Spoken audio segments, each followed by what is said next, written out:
సరే, morning conference చేరి వచ్చిన దైవజనులకు, పెద్దలకు, మరి విశ్వాసులు అందరికీ కూడా ప్రభు నామమున మన రక్షకుడైన యేసుక్రీస్తు వారి యొక్క శ్రేష్టమైన నామమున వందనాలు తెలియజేసుకుంటున్నాం.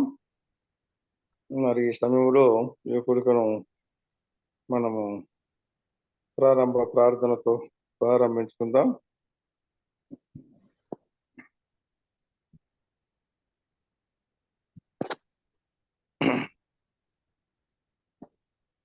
మన మధ్యలో ఉన్నటువంటి బొంబాయి నుంచి దేవదానం అంకులు ఉన్నారు, ప్రారంభ ప్రార్థన చేస్తారు.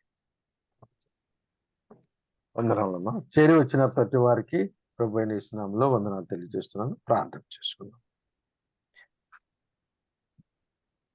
మహోన్నతుడైన మహాగణుడువైన పరిశుద్ధుడువైన మా దేవ, మీ పవిత్రమైన ఘనమైన నామమునకే వందనాలు, స్తుతులు, స్తోత్రాలు నాయన.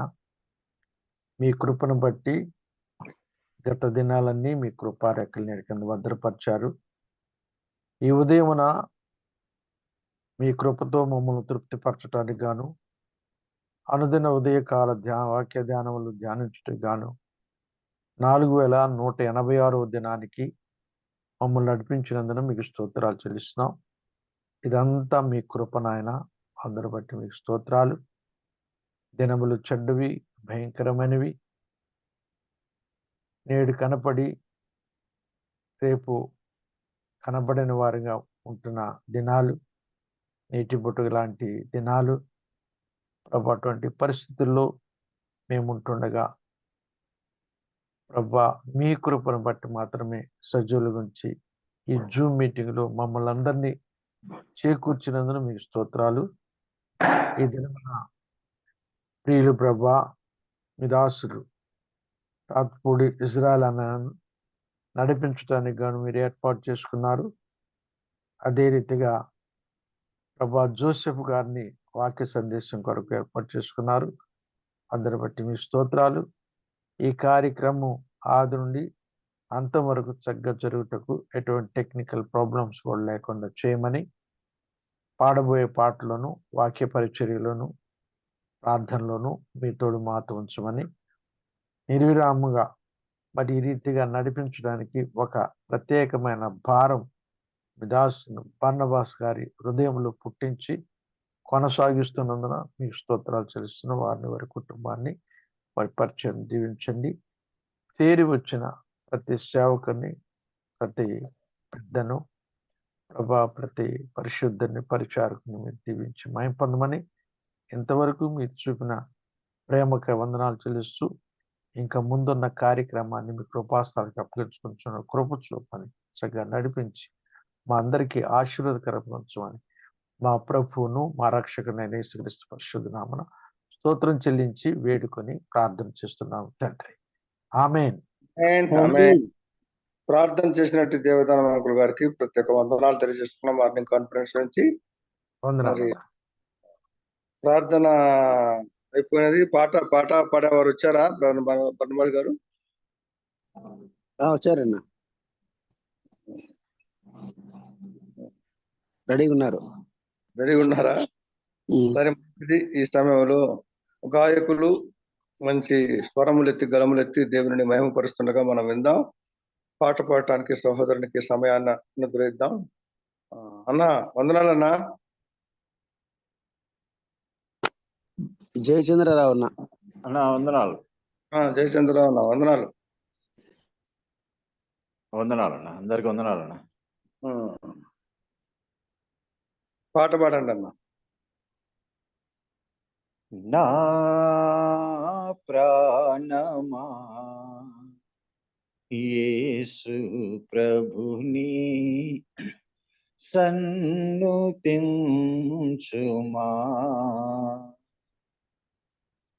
నా ప్రాణమా యేసు ప్రభుని సన్నుతించుమా, ఆయన చేసిన ఉపకారములలో,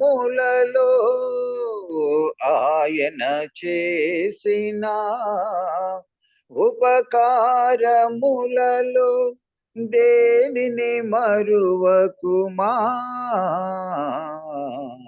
నా ప్రాణమా యేసు ప్రభుని సన్నుతించుమా.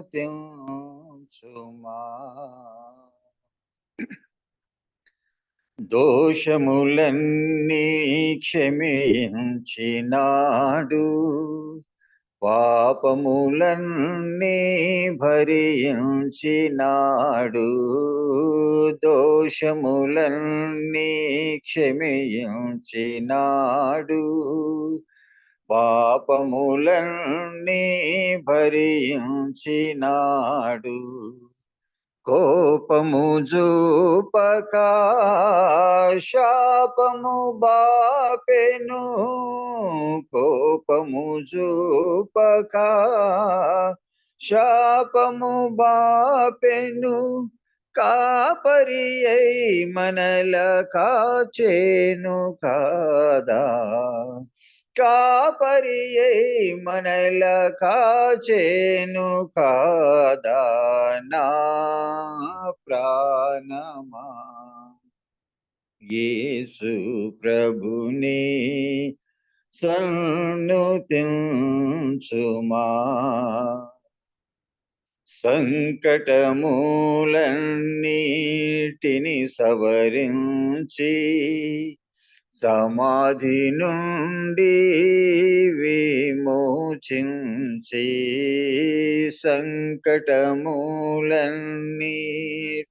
సవరించి సమాధి నుండి విమోచించి, చల్లని దయమనా కిరీటముగా నుంచి, చల్లని దయమనా కిరీటముగా నుంచి, సతతము మనలను గాచేను ప్రభువు, సతతము మనలను కాచేను ప్రభువు నా ప్రాణమా. యేసు ప్రభుని సన్నుతించుమా. నిత్యము తానే ప్రేమించువాడు, సత్యము జీవము మార్గము యేసే. నిత్యము తానే ప్రేమించువాడు, సత్యము జీవము మార్గము యేసే. అత్యధికంబో మన దోషములకు, అత్యధికంబో మన దోషములకు, ఆ సిలువపైని అసువులర్పించెను, ఆ సిలువపైని అసువులర్పించెను నా ప్రాణమా. యేసు ప్రభుని సన్నుతించుమా. మరణము గెల్చి ఆరోహణమై పరమున మనకు నివాసమేర్పరచన్. మరణము గెల్చి ఆరోహణమై పరమున మనకు నివాసమేర్పరచన్. తిరిగి వచ్చి తనతో కొనిపోవును, తిరిగి వచ్చి తనతో కొనిపోవును. నిరతము తనతోను చును ప్రభువు, నిరతము తనతోను చును ప్రభువు నా ప్రాణమా. యేసు ప్రభుని సన్నుతించుమా. ఆయన చేసిన ఉపకారములలో, ఆయన చేసిన ఉపకారములలో దేనిని మరువకుమా.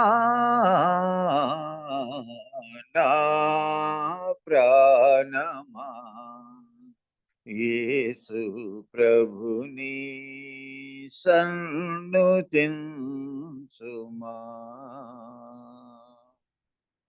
అలా వందనాలు.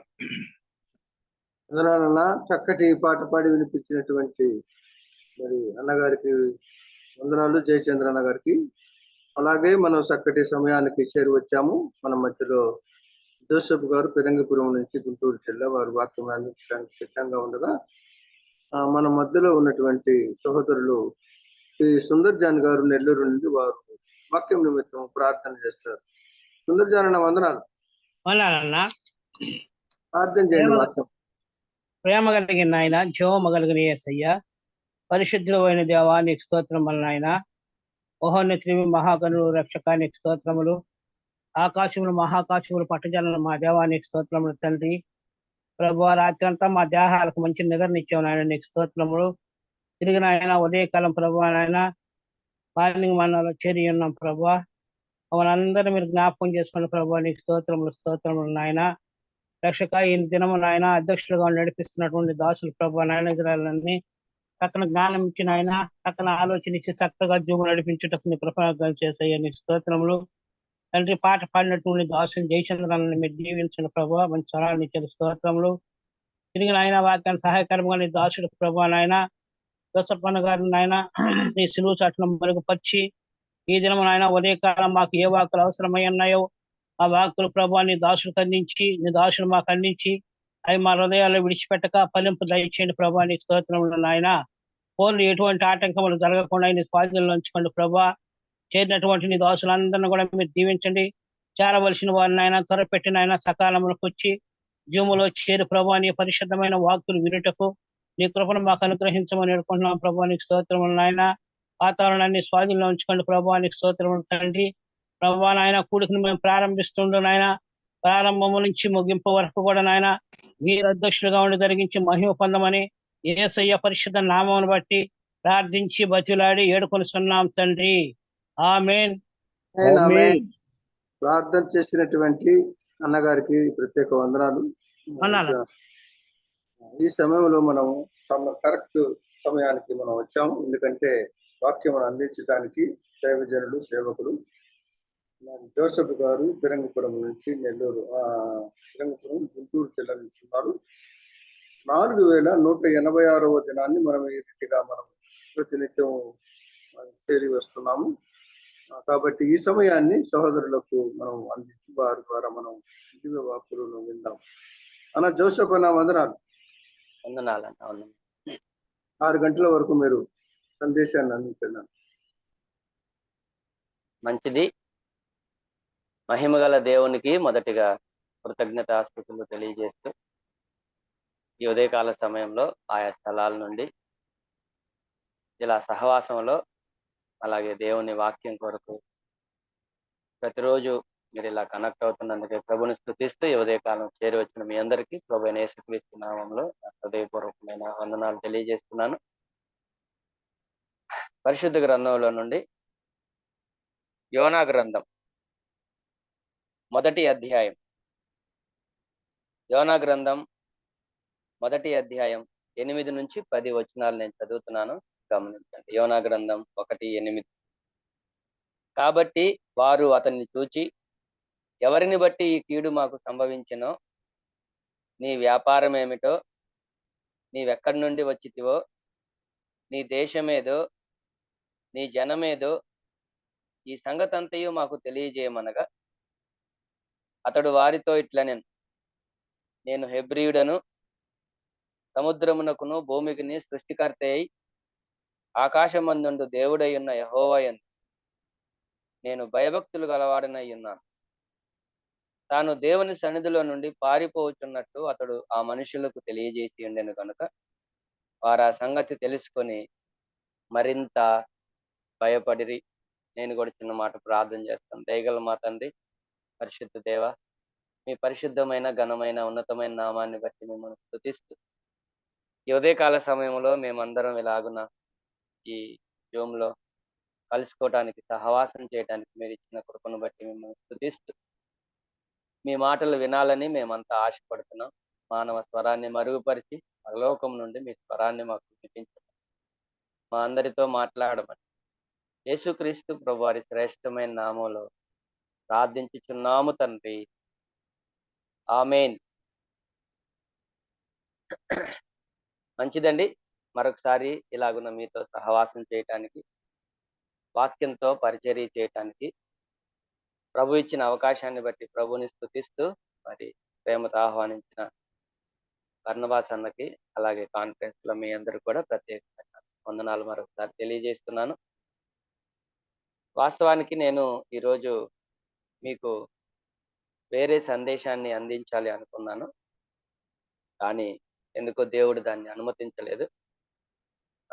యోనా గ్రంథంలో నుంచి, యోనా జీవితంలో నుంచి 1-2 మాటలు మనం జ్ఞాపకం చేసుకోవడానికి దేవుడు నన్ను ప్రేరేపించాడు. ఆ విషయాలు నేను మీకు జ్ఞాపకం చేస్తాను.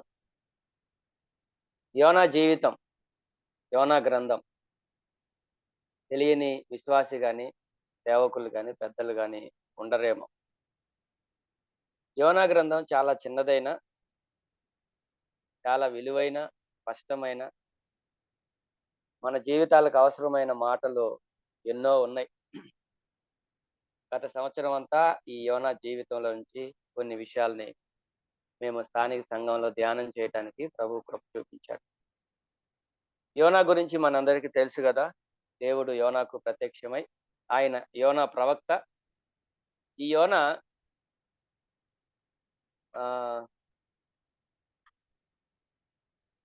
దేవుడు అతనికి ప్రత్యక్షమై తర్షీష్కి వెళ్ళమంటే, నినివేకు వెళ్ళమంటే తర్షీష్కు వెళ్ళినట్లుగా మనం చూస్తాము. ఆ తర్షీషు మార్గంలో, ప్రయాణంలో సముద్రంలో తుఫాను రావటం, ఆ తర్వాత సముద్రంలో ఉన్న వాళ్ళందరూ వారి వారి దేవుళ్ళకు, దేవతలకు ప్రార్థన చేయటం, ఆ తర్వాత చీట్లు వేసుకోవటం, అది యోనా మీదకి రావటం. అప్పుడు యోనాని వాళ్ళు ప్రశ్నించటం, యోనా తన గురించి తాను వారికి చెప్పుకోవటం అనేది మనం చూస్తాం. అందులోనే ఈరోజు మనం ఆలోచన చేయడానికి ప్రయత్నం చేద్దాం. యోనా, వాళ్ళు అడుగుతున్నారు, అసలు నువ్వెవరు, నువ్వేం చేస్తావు, ఎందుకు నీ గురించే మాకు ఈ కీడు వచ్చింది, ఏం చేసావు, అసలు నీ పరిస్థితి ఏంటో ఒకసారి మాకు చెప్పు అని అడిగినప్పుడు 9వ వచనంలో ఆయన 3 మాటలు చెప్పాడు. మొదటి మాట ఏంటయ్యా అంటే, నేను హెబ్రీయుడను అని చెప్తున్నాడు. నేను హెబ్రీయుడను. మీలో వాక్యం ఎరిగిన వాళ్ళందరికీ తెలుసు, హెబ్రీయుడు అంటే దాటినవాడు అని.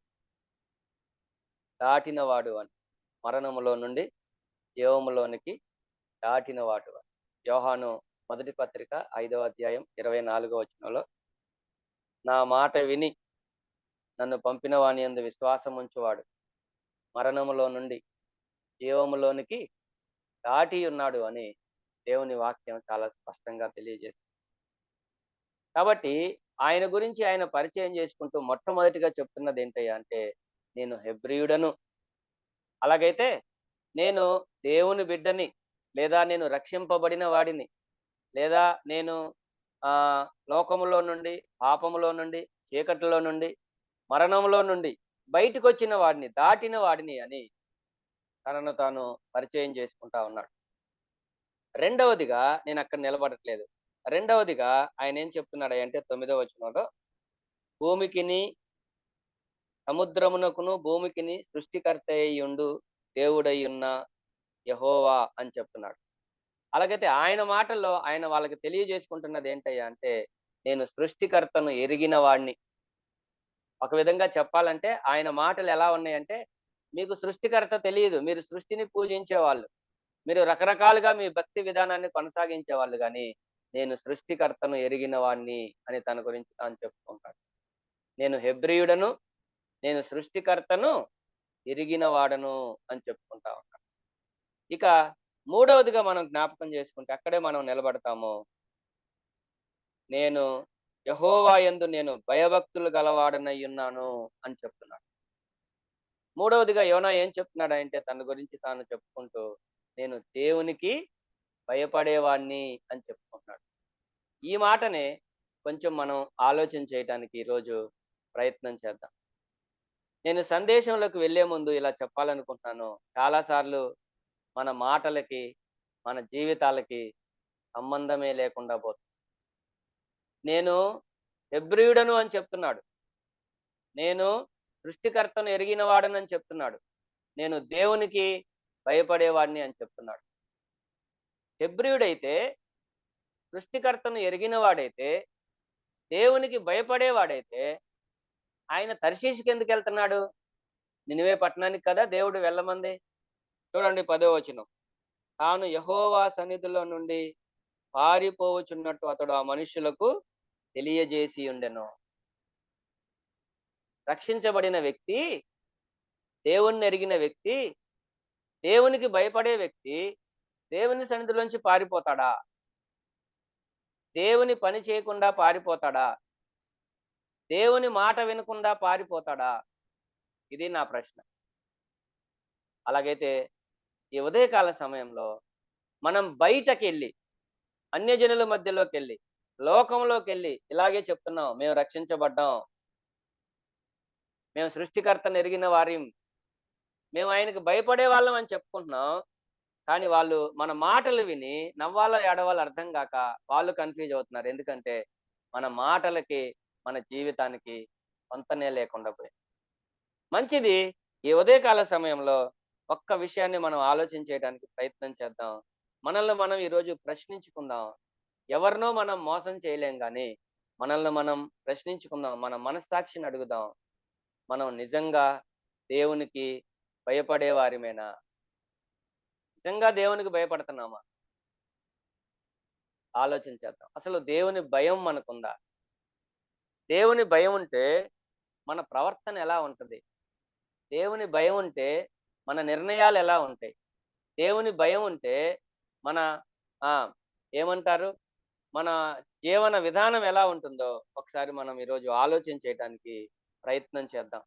మనందరికీ తెలిసిన మాటే రోమాపత్రిక 3వ అధ్యాయం 18వ వచనం. సహజంగా స్వార్థ పక్షంగా మనం ఎప్పుడు జ్ఞాపకం చేస్తూ ఉంటాం. ఒకసారి మనం దాన్ని మనకు అప్లై చేసుకుందాం. రోమాపత్రిక 3వ అధ్యాయం 18వ వచనంలో వారి కన్నుల ఎదుట దేవుని భయము లేదు అని రాసి ఉంటుంది. వారి కన్నుల ఎదుట దేవుని భయం లేదు. లోకస్తులకి దేవుని భయం లేదు అంటే వారికి దేవుడు తెలియదు కాబట్టి, ఆయన విలువ తెలియదు కాబట్టి, ఆయనతో వారికి సంబంధం లేదు కాబట్టి వారు ఎలాగైనా జీవిస్తారు. ఆదికాండం 20వ అధ్యాయం 11వ వచనంలో అదే కదా అబ్రహాము చెప్తాడు. ఈ సన్నిధిలో ఏమయ్యా ఎందుకు నువ్వు భార్యని చెల్లి అని చెప్పి అబద్ధం చెప్పావు ఎందుకని ఆ రాజుగారు అడిగితే, ఈ స్థలములో దేవుని భయం ఏమాత్రం లేదని నాకు కనబడుతుందన్న. కాబట్టి అన్యజనులకు దేవుని భయం లేదు. వారు ఎలా పడితే అలా జీవిస్తా ఉన్నారు. మనం దేవుని పిల్లలమని చెప్పుకుంటున్నాం కదా, దేవుని పిల్లలుగా సమాజంలో చలామణి అవుతున్నాం కదా. మరి మనం దేవునికి నిజంగానే భయపడుతున్నామా లేదా అనేది ఈరోజు ఆలోచన చేద్దాం. చూడండి ప్రియులారా, దేవునికి భయపడితే మనం ఎలా ఉంటామో చూద్దాం. మలాకీ గ్రంథం 1:6లో ఆయన ఏమంటాడంటే, మలాకీ 1:6లో నేను యజమానుడనైతే నాకు భయపడేవాడు ఎక్కడ? నన్ను తండ్రి అని పిలుస్తున్నారు, యజమానుడా అని పిలుస్తున్నారు, మంచిదేలే గాని తండ్రినైతే నాకు రావాల్సిన ఘనత ఏది? యజమానుడనైతే నాకు భయపడేవాడెక్కడా? మనం ఆయనకి భయపడుతున్నామా? దేవుని భయంతో మనం బ్రతుకుతున్నామా? మనం కుటుంబంలో కానివ్వండి, మనం ఉన్న స్థానిక సంఘంలో కానివ్వండి, మనం ఉంటున్న సమాజంలో కానివ్వండి, దేవుని భయంతోనే మనం ఉంటున్నామా? కొంచెం మనం ఆలోచన చేసుకోవడానికి ప్రయత్నం చేద్దాం. చాలా విచిత్రమైన విషయం ఏంటంటే అన్యులు దేవునికి భయపడుతున్నారు. చూడండి 1వ అధ్యాయం 5వ వచనం, 1:5. కాబట్టి నావికులు భయపడి. 1వ అధ్యాయం 10వ వచనం, యోనా గ్రంథం 1:10. తాను యెహోవా సన్నిధిలో నుండి పారిపోచున్నట్టు అతడు ఆ మనుషులకు తెలియజేసి ఉండెను గనుక వారు ఆ సంగతి తెలుసుకొని మరింత భయపడి నీవు చేసిన పని ఏమి అని అతనిని అడిగి, దేవుని గురించి చెప్తూ దేవుని సన్నిధిలోంచి పారిపోతున్నా నేను అతను వాళ్ళకి తెలియజేయగా ఆ మాట విని వాళ్ళు భయపడిపోయారండి. ఏంటండి అలా ఎలా చేశారు మీరు? దేవుని బిడ్డనని చెప్తున్నారు, దేవుని సన్నిధిలోంచి ఎలా పారిపోతున్నారు, దేవునికి విరోధంగా ఎలా ప్రయాణం చేస్తున్నారు అని వాళ్ళకి భయం వేసిందట. కానీ యోనా మాటల్లో నేను దేవునికి భయపడుతున్నానని చెప్తున్నాడు, కానీ దేవుని భయం ఆయన జీవితంలో ఈ సందర్భంలో మనకు కనబడట్లేదు అని మనం చెప్పుకోవచ్చు. రైట్, మంచిది. దేవునికి భయపడితే మనం ఎలా ఉంటాం? దేవునికి భయపడితే ఎలా ఉంటాం? చూడండి, ఆదికాండం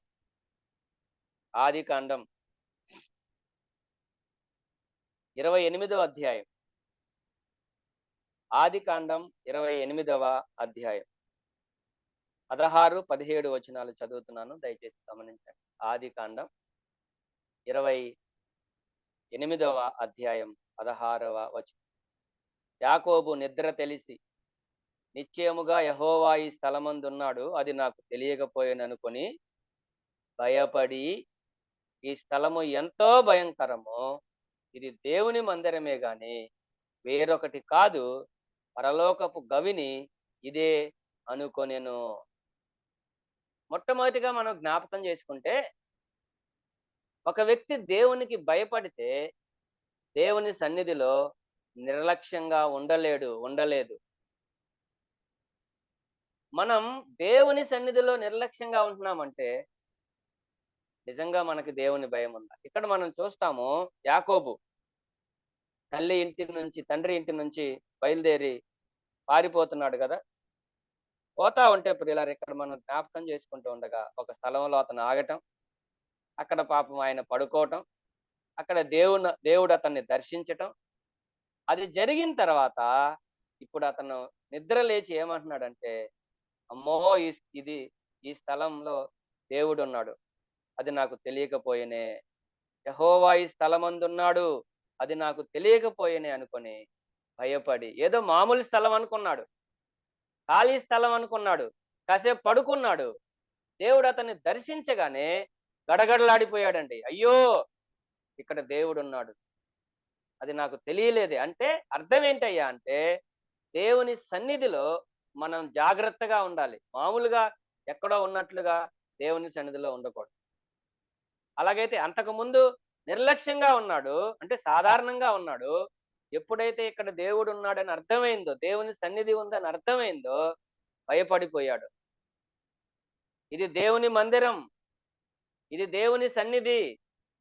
ఈ రోజున మనం దేవుని సన్నిధిలో, దేవుని మందిరంలో కదా ఎలా ఉంటున్నాం? మనం నిర్లక్ష్యంగా ఉంటున్నామా, లేకపోతే దేవుని భయంతో ఉంటున్నాం? ఆలోచించాలి. ఒక వ్యక్తి దేవునికి భయపడితే నిర్లక్ష్యంగా ఉండలేరు. ఇప్పుడు మరలా యోనా దగ్గరికి వెళ్దాం. యోనా నేను దేవునికి భయపడుతున్నాను అంటున్నాడు, కానీ ఎంత నిర్లక్ష్యం అండి. నినివే పట్టణస్థులు నశించిపోతున్నారు, పాపంలో ఉన్నారు, వారికి సువార్త చెప్పు, వారిని నా వైపు మళ్లించమని దేవుడు చెప్తే ఎంత నిర్లక్ష్యం అండి. ఎక్కడికో వెళ్ళిపోతున్నాడు. అక్కడికి వెళ్తే ఏమంటారు అనుకున్నాడో, అక్కడ ఏం జరిగిద్ది అనుకున్నాడో ఏంటో మనకు తెలియదు. కానీ మొత్తం మీద అతను నిర్లక్ష్యంగా ఉన్నట్లుగా ఇక్కడ చూస్తున్నాం. సువార్త విషయంలో మన వైఖరి ఏంటి?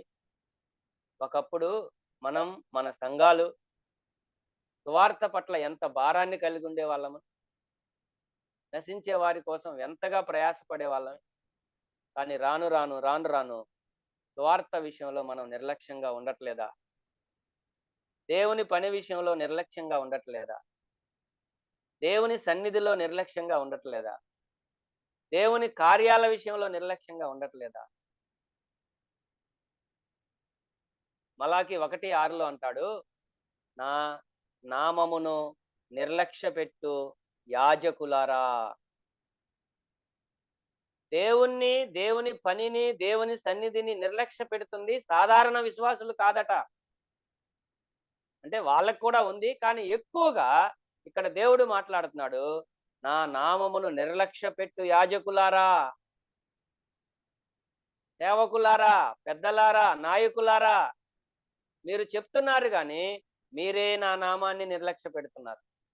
మీరు చెప్తున్నారు కానీ మీరే నా సన్నిధిని నిర్లక్ష్య పెడుతున్నారు. మీరు నడిపిస్తున్నారు కానీ మీరే నా పని విషయంలో నిర్లక్ష్యంగా ఉన్నారు. ఆలోచన చేద్దాం. దేవుని పిల్లలంగా దేవునికి భయపడితే దేవుని సన్నిధిలో మనము నిర్లక్ష్యంగా ఉండలేము. నిర్లక్ష్యంగా ఉంటున్నాము అంటే అర్థం ఏంటంటే మనకి దేవుని భయం లేదు. మళ్ళా మనం నిలబడి చెప్తా ఉంటాం, నీకు దేవుని భయం ఉందా? విశ్వాసులకు చెప్తా ఉంటాం. మరి మన సంగతి ఏంటండి? ఆలోచన చేద్దాం. అంటే ఎక్కువ మంది పెద్దలు, సేవకులు, నాయకులే ఉండి ఉంటారనే ఉద్దేశంతో నేను ఈ కోణంలో వెళ్తున్నాను. రెండో మాట దగ్గరికి వెళ్దాం. ఎవరైనా సరే, విశ్వాసులైనా, సేవకులైనా, పెద్దలైనా, దేవుని సన్నిధిలో దేవుని పని విషయంలో మనం నిర్లక్ష్యంగా ఉండకూడదు. నిర్లక్ష్యంగా ఉండకూడదు. మనకు తెలుసు కదా, యెషయా గ్రంథంలో అనుకుంటాను, యెహోవా కార్యమును నిర్లక్ష్యము చేయువాడు శాపగ్రస్తుడు అని. ముందుకెళ్తున్నాను. రెండో మాట, దేవునికి భయపడితే ఆయన మాట వింటామని. ఆయన ఏం చెప్తే అది చేస్తాం. అది చిన్నదా పెద్దదా, అది కష్టమైందా తేలికైందా, వాట్ ఎవర్ మేబీ, ఆయనకు భయపడితే ఆయన ఏం చెబితే అది చేస్తాం.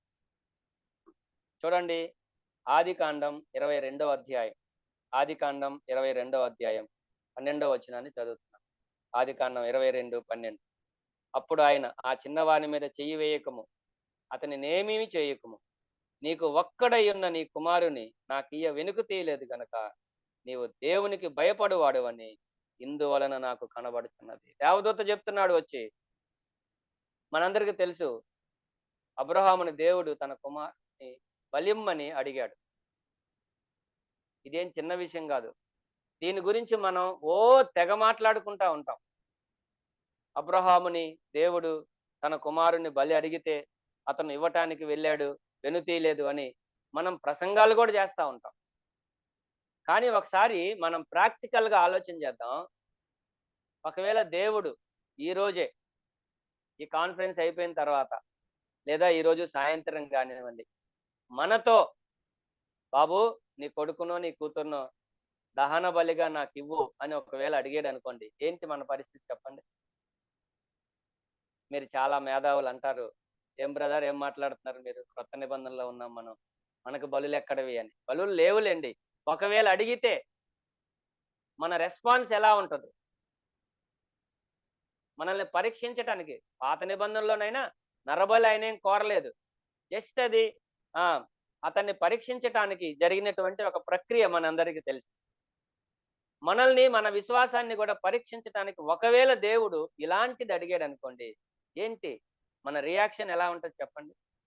అమ్మో, నా కొడుకుని నా కూతుర్ని బలిగా ఇవ్వటం, ఇది జరిగే పనే కాదు. ఏమో మీకంతా ఉందేమో కానీ నేనైతే ఆ పని చేయలేనేమో. అయితే ఇక్కడ మనం చూస్తా ఉన్నప్పుడు అబ్రహాము తన కుమారుడిని దేవునికి ఇవ్వటానికి వెనుక తీయలేదు. అందుకని రెండో మాటగా మనం ఏమని చెప్పుకుంటున్నామంటే, దేవునికి భయపడితే ఆయన మాట వింటాం. ఆయన మాట వింటాం.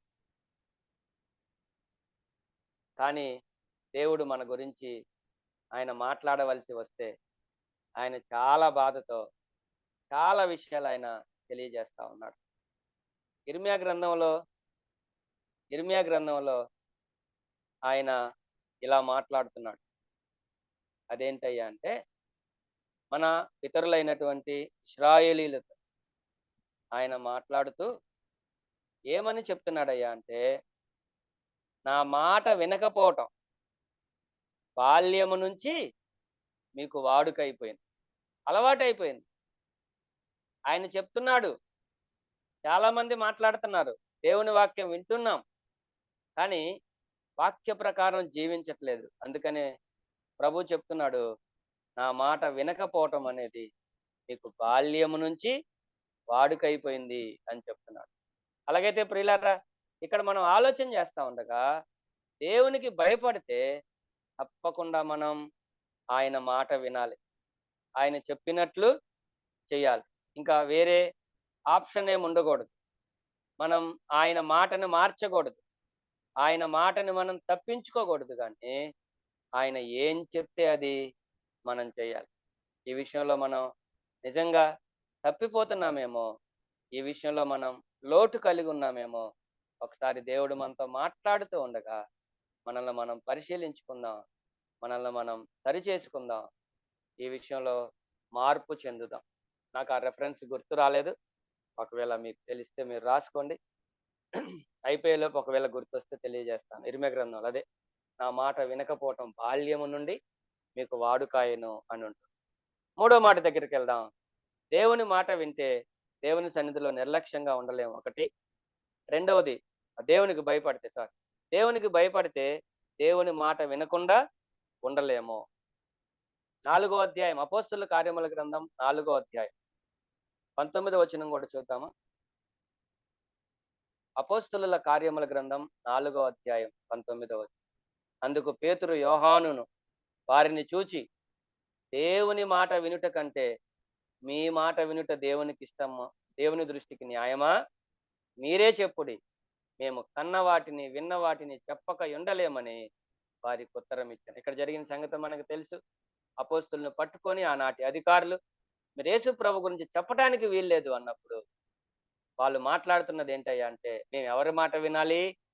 మీ మాట వినాలా, దేవుని మాట వినాలా? సహజంగా అలాంటి పరిస్థితి కనుక మనకొస్తే మనం ఎవరి మాట వింటాం చెప్పండి? ఎవరికి భయపడతాం? అధికారులకే భయపడతాం, వాళ్ళ మాటే వింటాం. కానీ ఇక్కడ వీళ్ళు అంటున్నారు, మీరు ఏమన్నా చేయండి, ఏమన్నా చెప్పండి, మేము కన్న వాటిని విన్న వాటిని చెప్పకుండా ఉండలేం. అంటే ఆయన చెప్పాడు, మీరు సర్వలోకానికి వెళ్ళి సర్వ సృష్టికి సువార్తను ప్రకటించండి అని ఆయన చెప్పాడు. ఆ మాట మేము వినకుండా ఉండలేము. ఏదైతే అదైంది, మీరు ఏమన్నా చేయండి. అంటే రిస్క్ అయినా, మనం కొంత రిస్క్ గా ఉంటుంది, ఇబ్బందిగా ఉంటుంది అన్నప్పుడు ఏం చేస్తామంటే కొన్నిసార్లు దేవుని మాటని పక్కన పెట్టేస్తాం. కానీ ఆది సంఘాన్ని, అపోస్తులను, ఆనాటి భక్తులను మనం జ్ఞాపకం చేసుకుంటే అది ఎంత కష్టమైన, ఎంత నష్టమైన, ఎంత రిస్క్ అయినా కానీ వారు దేవుని మాటకి విలువనిచ్చేవారు. కారణం ఏంటయ్యా అంటే దేవునికి భయపడ్డారు కాబట్టి దేవుని మాటని విన్నారు. మరలా మనం ఆదికాండం 22వ అధ్యాయం 12వ వచనాన్ని చదువుతాం మరొకసారి. ఆదికాండం 22వ అధ్యాయం 12వ వచనం. అప్పుడు ఆయన, ఆ చిన్నవాని మీద చెయ్యి వేయకుము, అతని నేమియూ చేయకుము, నీకు ఒక్కడై ఉన్న నీ కుమారుని నాకియ్య, వెనుక తీయలేదు గనుక అనే మాటను మనం చూస్తాం. అలాగైతే మూడవదిగా, దేవునికి భయపడితే దేవునికి మనం ఇస్తామండి, దేవునికి ఇస్తాం. దేవునికి భయపడితే దేవుని సన్నిధిలో నిర్లక్ష్యంగా ఉండం, దేవునికి భయపడితే దేవుని మాట వింటాం. మూడవది, దేవునికి భయపడితే దేవునికి ఇస్తాం, దేవునికి ఇయటానికి వెనుతీయం. ఆయన నీ కుమారుడిని నాకు ఇవ్వు అంటే సంతోషంగా అబ్రహాము తన కుమారుడిని ఇవ్వటానికి ఇష్టపడ్డాడు. ఏమాత్రం బాధపడలేదు, సందేహపడలేదు, సనగలేదు. అలాగైతే మన పిల్లల్ని మనం చదివిస్తున్నాం, ఏమనుకోద్ది ఇలా అంటున్నానని. మన పిల్లల్ని డాక్టర్లను చేయాలనుకుంటున్నాం, మన పిల్లల్ని ఇంజనీర్లను చేయాలనుకుంటున్నాం, మన పిల్లల్ని సాఫ్ట్వేర్లను చేయాలనుకుంటున్నాం.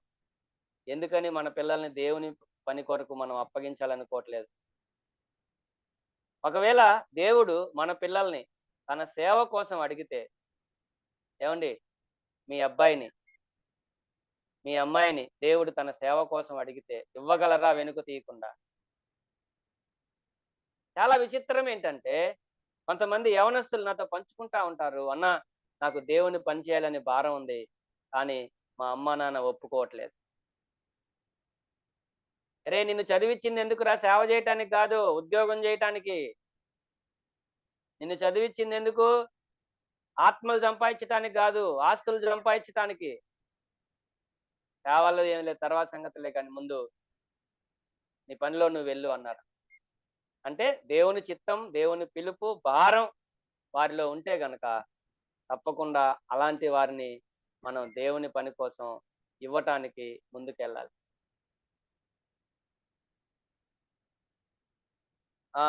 నేను జన్మించే దినాల్లోనే మా అమ్మగారు ప్రభువుని నమ్ముకున్నారు అప్పుడే కొత్తగా. అప్పుడు ప్రార్థన చేశారట. మిగిలిన అంతకు ముందున్న వాళ్ళందరూ జన్మించినప్పుడు అంటే మొత్తం మేము 6గురు సంతానం. 5గురు జన్మించే వరకు మా అమ్మ ప్రభువుని నమ్మలేదు, రక్షించబడలేదు. నా నా జన్మ ఆ సందర్భాల్లోనే, ఆ దినాల్లోనే అంటే కొంచెం ముందుగా, నేను జన్మించే కొంచెం ముందుగా లేదా ఆ టైంలో ప్రభువుని నమ్ముకున్నారు. ఆ తర్వాత నేను పుట్టాను. ప్రభువుని అడిగారట, ప్రభువా ఈ బిడ్డనిచ్చారు, ఏంటి ఈ బిడ్డ పట్ల మీ ఉద్దేశం? దేవుడు తనతో మాట్లాడాడు. వాక్యం చదువుతూ ఉండగా ఆదికాండం 50వ అధ్యాయంలో యోసేపు ఫలించడి కొమ్మ అని. ఆ వాక్యం ద్వారా దేవుడు తనతో మాట్లాడగా ఇంక నాకు ఆ పేరు పెట్టారు, యోసేపు ఫలించడి కొమ్మ. 49 ఆదికాండం 49:22. ఇంకా ఆ తర్వాత నాకు వయసు వచ్చిన దగ్గర నుంచి నాకు చెప్తా ఉండేవాళ్ళు, బాబు దేవుడు నిన్ను నాకు ఇచ్చింది నువ్వేదో చేయాలని కాదు, దేవుని పని చేయాలని, దేవుని పరిచర్య చేయాలని. అదే నాతో చెప్తా ఉన్నారు, నా మనసులో ఉంది. మేము కొంచెం ఫైనాన్షియల్గా బాగుండి నేను వచ్చే టైంకి బాగా డౌన్ అయిపోయాం. ఆ తర్వాత మా అన్నయ్య గారు హైదరాబాద్ వెళ్తూ నన్ను కూడా తీసుకొని వెళ్ళారు.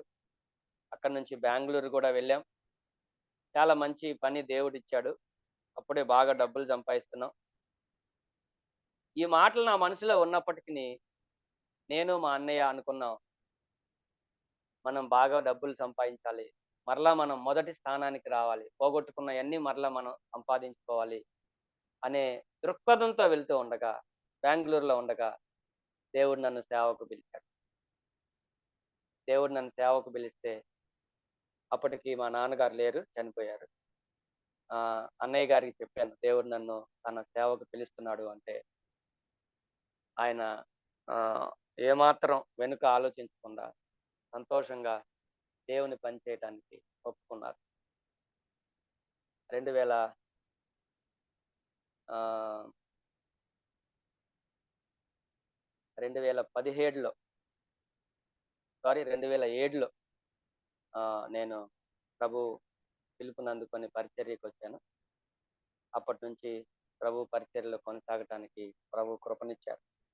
కాబట్టి ఈ మాటలు గుర్తు చేయటంలో నా ఉద్దేశం ఏంటయ్యా అంటే, మనకి మన ఆలోచనలు ఉంటాయి, మన భవిష్యత్ ప్రణాళికలు ఉంటాయి.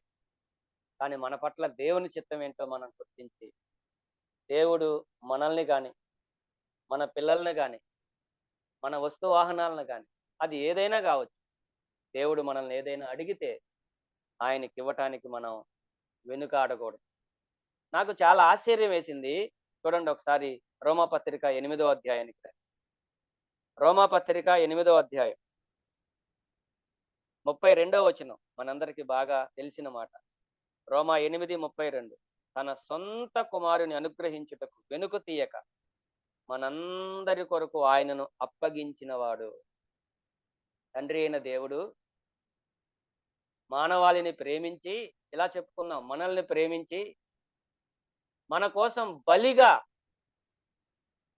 పెంచుకోవటానికి కాదు, సేవ చేయటానికి కాదు, బలిగా, అర్పణగా తన కుమారుణ్ణి తండ్రి అయిన దేవుడు మన కోసం ఇవ్వటానికి, అనుగ్రహించటానికి వెనుక తీయలేదంటండి.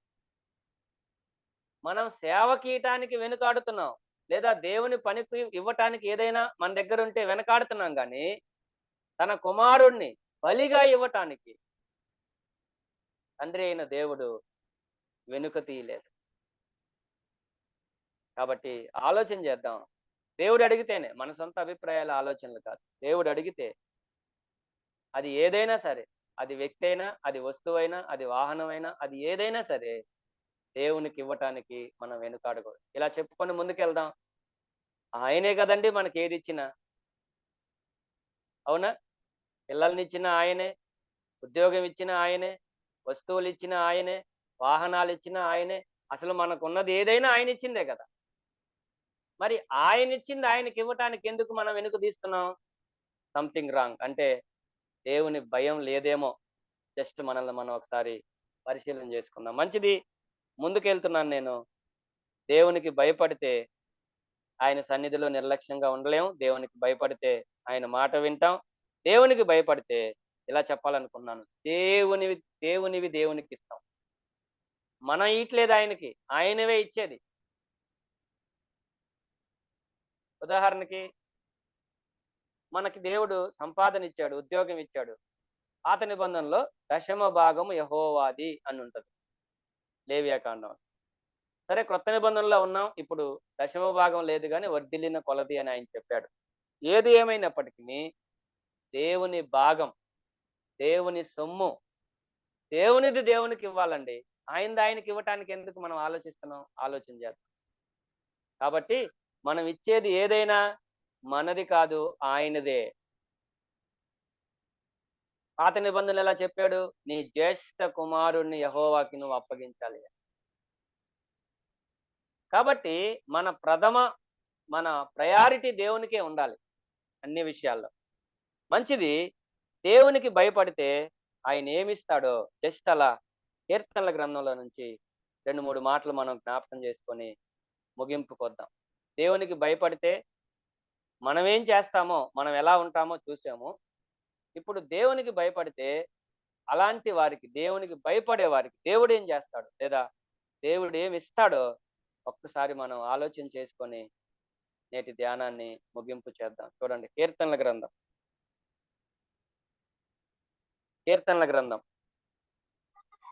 2వ కీర్తన 11వ చరణం చదువుతున్నాను. 2వ కీర్తన 11వ చరణం. భయభక్తులు కలిగి యెహోవాను సేవించుడి, గడగడ వణుకుచూ సంతోషించుడి. దేవునికి భయపడితే దేవుడు మనకి సంతోషాన్ని ఇస్తాడండి. ఎవరైతే దేవుని యందు భయభక్తులు కలిగి జీవిస్తారో వారి జీవితంలో నిజమైన సంతోషాన్ని వారు అనుభవించగలరు. కాబట్టి దేవునికి భయపడితే మనకి దేవుడు సంతోషాన్ని ఇస్తాడు, నిజమైన సంతోషాన్ని ఇస్తాడు.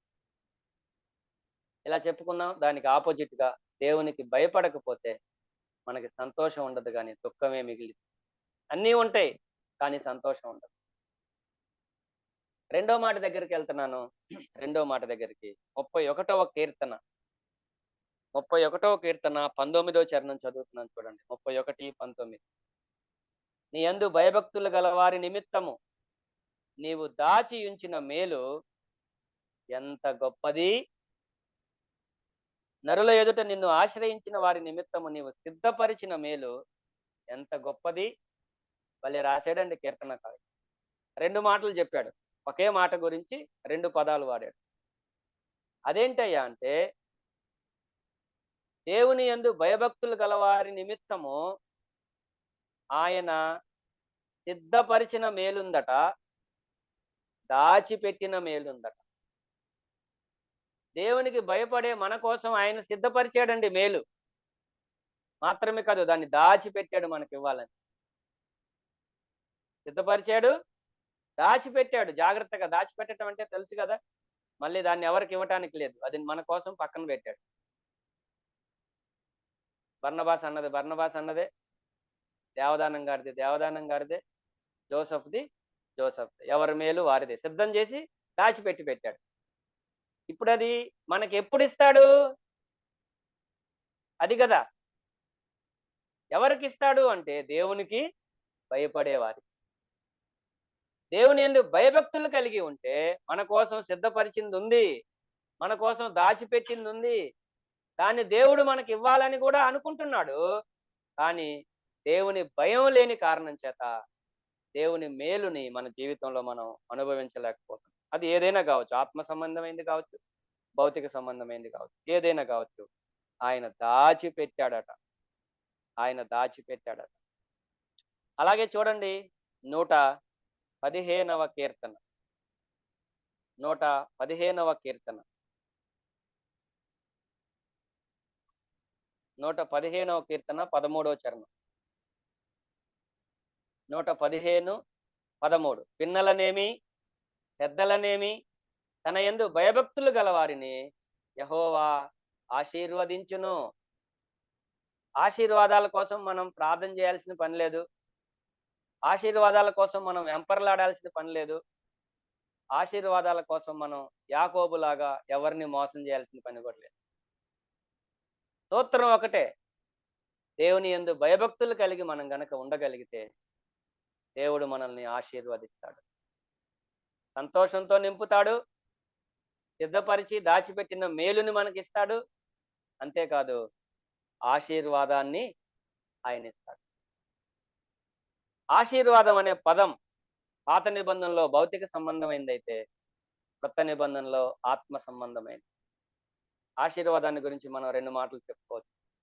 పేతురు మొదటి పత్రిక 3వ అధ్యాయం 9వ వచనం అనుకుంటాను. ఆశీర్వాదానికి వారసులుగా ఉండటానికి దేవుడు మనల్ని పిలిచాడు అని ఉంటుంది 3:9. ఎఫెసీ పత్రిక 1:3లో ఆత్మ సంబంధమైన ప్రతి ఆశీర్వాదాన్ని మనకు అనుగ్రహించాడు అని ఉంటుంది ఎఫెసీ 1:3లో. కాబట్టి మనం దేవుని యందు భయభక్తులు కలిగి ఉంటే ఆత్మ సంబంధమైన ప్రతి ఆశీర్వాదాన్ని మనం సొంతం చేస్తాం. అలాగైతే ప్రియులారా, ఆలోచన చేద్దాం. మనం యోనా గురించి మాట్లాడుకుంటున్నప్పుడు యోనా మాటలు వేరుగా ఉన్నాయి, యోనా చేష్టలు, ఆయన జీవితం వేరుగా ఉంది. హెబ్రీయుడని అంటాడు, కానీ ఆనవాళ్ళు ఏం కనబడదు. సృష్టికర్త నెరిగిన వాడిని అంటాడు, కానీ అలా ప్రవర్తించలేదు. దేవునికి భయపడేవాడిని అని చెప్తున్నాడు, కానీ దేవుని భయం లేకుండా దేవుడు ఒక మాట చెబితే ఒక పని చెబితే ఆయన ఇంకోటి చేయాలనుకుంటున్నాడు. దేవుడు ఒక చోటకి వెళ్ళమంటే ఆయన ఇంకో చోటకి వెళ్తున్నాడు. తన కంఫర్ట్, తన సుఖం, తన స్వార్థం చూసుకుంటున్నాడు, కానీ దేవుని చిత్తం, దేవుని మాట ఇదేమి ఆయనకు పట్టట్లేదని.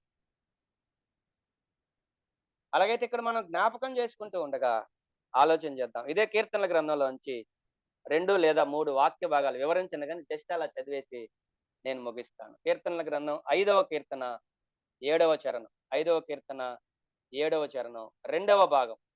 నీ ఎడల భయభక్తులు కలిగి నీ పరిశుద్ధాలయము దిక్కు చూచి నమస్కరించేదను. దావీదు చెప్తున్నాడు, నేను నీ యందు భయభక్తులు కలిగి నేను జీవిస్తాను అని చెప్పు. ఆ తర్వాత 119వ కీర్తన 38వ చరణం, 119:38. నీవిచ్చిన వాక్యము మనుషులలో నీ భయమును పుట్టించుచున్నది. వాక్యం ఎందుకు వింటున్నాం మనం? ప్రతిరోజు ఉదయకాలం కదా. నిజంగా మిమ్మల్ని నేను అభినందిస్తున్నాను. ప్రతిరోజు ఉదయకాలం మీలో చాలా మంది పెద్దవాళ్ళు ఉన్నారు. ప్రతిరోజు ఎందుకు అంటే దేవుని వాక్యం మనలో ఏం పుట్టించాలి? భయాన్ని పుట్టించాలి. చాలా విచారం ఏంటంటే ప్రతిరోజు దేవుని వాక్యం వింటున్నాం, కానీ దేవుని భయం మనలో పుడుతుందా లేదా అనేది పెద్ద ప్రశ్నగా మిగిలిపోతుంది. 147వ కీర్తన 147వ కీర్తన 11వ చరణం, 147:11. తన యందు భయభక్తులు గలవారి యందు తన కృప కొరకు కనిపెట్టుకొని వారి యందు యెహోవా ఆనందించువాడై ఉన్నాడు. ఎప్పుడు దేవునికి ఆనందం? మనల్ని బట్టి బాగా ప్రసంగం చేస్తేనా? బాగా పాటలు పాడితేనా? దేవునికి బాగా ఇస్తేనా? కాదు. ఎప్పుడు మనం దేవునికి భయపడతామో అప్పుడు ఆయన మనల్ని బట్టి ఆనందిస్తాడు. మనందరికీ తెలుసు, తండ్రి అయిన దేవుడు ప్రభు అయిన యేసుక్రీస్తు గురించి ఇలా చెప్పగలిగాడు, ఈయన నా ప్రియకుమారుడు, ఈయన యందు నేను ఆనందించుతున్నాను. ఆయన ఎందుకు ఈ మాట చెప్పాడు? ఆయన ఈ మాట చెప్పటంలో ఉద్దేశం ఏంటి? మీరు చాలా రీజన్లు చెప్పొచ్చు, కానీ వాక్యంలో ఉన్నది ఉన్నట్లుగా ఒకవేళ మనం ఆలోచన చేస్తే ఇలా ఉంటుంది. ఆ మాట చదివి నేను ప్రార్థన చేస్తాను. నేను ఆయన యందు ఆనందించుచున్నాను అన్నాడు కదా. ఎందుకు అలా చెప్పగలిగాడు అంటే చూడండి, ఇదే మాట అక్కడ ఉంటది. హెబ్రీ పత్రిక 5వ అధ్యాయం 7వ వచనంలో ఎలా ఉంటుంది? హెబ్రీ 5:7. శరీరధారి ఉన్న దినములలో మహారోదనముతోనూ కన్నీళ్లతోనూ మరణము నుండి రక్షింపగలవానికి ప్రార్థనలు యాచనలు సమర్పించి, ఈ మాట చూడండి, భయభక్తులు కలిగి ఉన్నందున ఆయన అంగీకరింపబడెను. ఆయన దేవుడండి, ఆయన సర్వాధికారి, ఆయన సృష్టికర్త, తండ్రితో సమానుడు. అయినప్పటికీ ఆయన భయభక్తులు కలిగి ఉన్నందున తండ్రి అంటున్నాడు, మై డియర్ సన్, నా ప్రియమైన కుమారుడా, మై బిలౌడ్ సన్, నేను నీ యందు ఆనందిస్తున్నాను. అయ్యా, నా వర్షన్ మీకు అర్థమై ఉంటుంది అనుకుంటున్నాను. వాస్తవానికి నేను చెప్పాను కదా, సంఘం గురించి మనం మాట్లాడుకుంటా ఉన్నాం. ఈ రోజు కూడా సంఘం గురించి ఏదో ఒక మాట చెప్పాలనుకున్నాను, కానీ దేవుడు అన్నాడు ఈ మాట చెప్పమన్నా. నేను దీన్ని ఖచ్చితంగా నమ్ముతున్నాను, ఇది మనకు అవసరం. ఒకవేళ దేవుడు ఈ వాక్యం ద్వారా మనతో మాట్లాడుతూ ఉంటే, దేవుని భయాన్ని కోల్పోయి దేవునికి భయపడుతున్నామని చెప్పుకుంటూ, దేవునికి భయపడుతున్నామని నటిస్తూ, నిజంగా దేవుని భయం లేకుండా నిర్లక్ష్యంగా ఉంటున్నామేమో, దేవుని మాటకు అవిధేయులుగా ఉంటున్నామేమో, ఒక్కసారి స్వపరీక్ష చేసుకుందాం. మాటలు చెప్పటం కాదండి, మాటలకి జీవితానికి పొంతన ఉండాలి. యోనా చెప్తున్నాడు నేను హెబ్రీయుడను అని. యోనా చెప్తున్నాడు నేను దేవుని సృష్టికర్తను ఎరిగిన వాడినని. కొన్నిసార్లు గర్వంగా చెప్పుకుంటాం బయటికి వెళ్ళి, మీరేందయ్యా విగ్రహాలను పూజ చేస్తారు, మా దేవుడు సృష్టికర్త. సృష్టికర్త అయితే ఏవి సృష్టికర్త లక్షణాలు ఏవి అంటారు వాళ్ళు. ఏం చెప్తాం మనం? మేము దేవునికి భయపడే వాళ్ళం అని చెప్పుకుంటున్నాం, కానీ కొన్నిసార్లు దేవుని భయం లేకుండానే ప్రవర్తిస్తా ఉన్నామేమో. ఒకసారి ఆలోచన చేద్దాం. దేవునికి భయపడితే, ఇలా చెప్పి నేను ముగిస్తాను, దేవునికి భయపడితే మనకి సంతోషం, దేవునికి భయపడితే దేవునికి కూడా సంతోషం. చెప్పుకున్నాం కదా మనం, దేవునికి భయపడితే ఆయన సంతోషాన్ని ఇస్తాడని. చివరిలో మనం చదువుకున్నాం కదా, దేవునికి భయపడే వారిని బట్టి ఆయన సంతోషిస్తాడని. కాబట్టి ఈ విషయంలో మనకి ప్రభువే మాదిరి. తండ్రికి భయపడి 33.5 సంవత్సరాలు ఆయన జీవించాడు. తండ్రికి లోబడి ఆయన జీవించాడు. ఆయన స్టేట్మెంట్లు మనకు తెలుసు కదా, నా అంతటి నేనేం మాట్లాడట్లేదు, నా ఇష్టాన్ని నేనేం జరిగించుకోవట్లేదు, తండ్రి చిత్తమే జరిగిస్తున్నాను. ఆయన మహిమ, తండ్రి సంతోషం, తండ్రి మహిమ, అదే యేసుక్రీస్తు జీవిత లక్ష్యం. కానీ ఇంకా వేరే ఏ సొంత ఎజెండా ఆయనకి లేదు. కాబట్టి ఉదయకాల సమయంలో ఆలోచన చేద్దాం, మనల్ని మనం పరిశీలన చేసుకుందాం. దేవునికి భయపడుతున్నామా? దేవునికి భయపడితే మనం ఎలా ఉండాలో చూసాము, దేవునికి భయపడితే దేవుడు ఏమిస్తాడో మనం చూసాము. అలాగున్న దేవుని యందు భయభక్తులు కలిగి దేవుణ్ణి సంతోష పెడుతూ, మనం కూడా దేవుని సంతోషాన్ని అనుభవిస్తూ దేవుని మహిమ కొరకు జీవిద్దాం. అలా చేయటానికి ప్రభు మనందరికీ సహాయం చేయను గాక. నేను కూడా భయంతోనే ఈ మాటలు చెప్తున్నాను, నా కోసం కూడా ప్రార్థన చేయండి. ఇతరులకి బోధించిన తర్వాత నేను ఇలాంటి విషయాల్లో తప్పిపోకుండా ప్రభు కొరకు నమ్మకంగా జీవించాలని, నా కోసం కూడా ప్రార్థన చేయాలని కోరుకుంటూ, మీ అందరికీ ప్రత్యేకమైన వందనాలు. నన్ను ప్రేమించి మరి ఇలాగూ మీతో సహవాసం చేయడానికి ఇటు అవకాశాన్ని కల్పించిన సహోదరులు బర్నబాస్ గారికి, అలాగే కాన్ఫరెన్స్ లో ఉన్న మీ అందరికీ నా హృదయపూర్వకమైన వందనాలు. Thank you. చక్కటి వర్తమానం అందించినటువంటి దైవజనుడు జోసెఫ్ గారికి ప్రత్యేక వందనాలు తెలియజేస్తున్నాం. మనకు ఈ దినాలలో కావలసినటువంటి సందేశాన్ని శ్రేష్టంగా ఇచ్చారు. యోనా గ్రంథము 1వ అధ్యాయం 8, 9, 10 వచనాలలో చాలా శ్రేష్టమైన మాటలను మనకు వినిపించినందుకు, ఎందుకంటే దేవుని యెడల భయము కలిగినటువంటి, భక్తి కలిగినటువంటి వారుగా అంటే ఎంత ధన్యతనో అనేది విషయాన్ని మనం గమనించి చూస్తే, కీర్తనల గ్రంథం 128వ కీర్తనలో తేటగా చదువుతాడు, యెహోవా యందు భయభక్తులు కలిగి ఆయన త్రోవల యందు నడుచువారందరూ ధన్యులు అని. యెహోవా యందు భయము భక్తి కలిగి ఆయన త్రోవలో నడిస్తే అది ధన్యత. రెండవది మనం గమనించి చూస్తే సామెతల గ్రంథము మరి అలాగే 19వ అధ్యాయం 23వ వచనంలో కూడా ఒక మాట అంటాడు, యెహోవా యందు భయభక్తులు కలిగినుట జీవ సాధనము, అది కలిగిన వాడు తృప్తుడై అపాయము లేకుండా బ్రతుకును అన్నాడు. యెహోవా యందు సాధన చేయటం, యెహోవాకు ప్రాక్టీస్ అన్నమాట. భయము కలిగి భక్తి కలిగి జీవించడంలో ఉండటం వలన చాలా మంచి విశేషమైన మాటలు మన ముందుకు తీసుకొచ్చారు. అలాగే సామెతల గ్రంథము మరి ఇంకొక మాట 15వ అధ్యాయము 33వ వచనంలో కూడా అంటాడు, యెహోవా యందు భయభక్తులు కలిగి వినుట జ్ఞానాభ్యాసమునకు సాధనము ఘనతకు ముందు వినయముండును అన్నాడు. ఇందులో వినయం ఉంటుంది, ఘనత ఉంటుంది. అభ్యాసము చేస్తే, సాధన చేస్తే చాలా మంచిది. యోనా అయితే దేవునికి అంటే సముద్రమును భూమిని సృష్టించినటువంటి ఆయనకు నేను దాసుడునని చెప్పుకున్నాడు, కానీ ఆయన చెప్పినటువంటి మార్గమును ఆయన వెళ్ళలేదు. ఎందుకంటే ఆయనకు నినేవె పట్టణమునకు వెళ్ళమంటే ఆయన తార్షీషుకు వెళ్ళాడు. ఇక్కడనే దారి తప్పిన వాడుగా ఉన్నాడు. యెహోవా యందు భయభక్తులు, ఆయన త్రోవల యందు, ఆయన ఇచ్చిన మాటలు యందు నడిస్తే ఆ ధన్యత. అందుకని మలాకి గ్రంథంలో కూడా చెప్పాడు, కుమారుడు తండ్రిని గణపరుస్తాడు, సేవకుడు యజమానుడిని గణపరుస్తాడు, యాజకులేని మనం రాజులైన యాజక సమూహంలో ఉంటే ఆయనకు రావలసిన ఘనత మహిమ ఏం చేస్తున్నాం? చాలా శ్రేష్టమైన మాటను మనకు అందించినటువంటి దైవజనుడు జోసెఫ్ గారికి మరొకసారి ప్రత్యేక వందనాలు తెలియజేస్తున్నాం. మరి ఈ సమయంలో మరి ప్రార్థన ఆకెపోగు ఏసేబు గారు ఉన్నారు, వారు ప్రార్థన చేస్తారు. మన ఆకెపోగు ఏసేబు గారు వందనాలయ్యా. వందనాలన్నా, ప్రార్థన చేస్తాను. పరిశుద్ధుడు అయిన మా తండ్రి, జీవం కలిగిన దేవ, నిరంతరము స్తోత్రార్హుడమైన మా ప్రభువ, మీ ఘనమైన శ్రేష్టమైన నామమును బట్టి స్తోత్రం చెల్లిస్తున్నాం ప్రభువా. ఈ సమయంలో నాయన మరి దాసుని ప్రభు నిలబెట్టుకొని మీ పక్షాన మీరు ఇచ్చిన వర్తమానం బట్టి స్తోత్రం చెల్లిస్తున్నాం ప్రభా. ప్రభు ఆత్మీయమైనటువంటి మాటలు మాకు అనుగ్రహించినారు తండ్రి. వాక్యానుసారంగా బ్రతికి ప్రభు జీవించి మీరు అక్కడ కొరకై సిద్ధపడి ప్రభు అనేకులను సిద్ధపరిచి నా ప్రభు మేమందరం నాయన ముందుకు సాగుటకు మీ కృప దయచేయండి. చేరు వచ్చిన వారందరినీ నాయన దీవించిన దైవజనులను, ప్రభు సేవకులను, కుటుంబాలను, సహోదరి సహోదరులందరినీ జ్ఞాపకం చేసుకోండి ప్రభా. బర్నబాసనను దీవించండి, వాక్యం అందించిన మీ దాసుని దీవించండి ప్రభా. నాయన నడిపిస్తున్నటువంటి ఇశ్రాయేల్ అన్న గారిని బట్టి స్తోత్రం నాయన.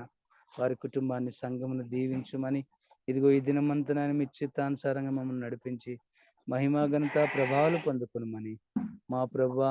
మరి 4000 మరి చిల్లర రోజులు ప్రభా, మరి దినములు మరి నా జూమ్ మీటింగ్ నడిపిస్తుండగా ఇంతవరకు నాయన మీరు నిర్విరామంగా ప్రభా నీ బిడ్డలు నాయన మీ దాసుడు నాయన ఈ జూమ్ మీటింగ్ నడిపించడానికి మీరు చేసిన మేలు ఉపకారములకై స్తోత్రం చెల్లిస్తూ అన్నిట్లో వాతావరణాన్ని మరి ప్రభా సరిచేసి ప్రభా అన్నిట్లో నాయన మీరు ఆదుకొని సహాయం చేసినందుకై స్తోత్రం చెల్లిస్తూ అనారోగ్యంతో ఉన్న ప్రతి ఒక్కరిని ముట్టండి, స్వస్థపరచండి. సమస్యలు ఇబ్బందులు ఉన్న వారిని కూడా జ్ఞాపకం చేసుకుంటండి. మీరే మహిమా ఘనత ప్రభావాలు పొందుకొనమని మా ప్రభువైన యేసుక్రీస్తు వారి శ్రేష్టమైన నామమున స్తోత్రం చెల్లించి వేడుకొంచున్నాం మా తండ్రి. ఆమేన్.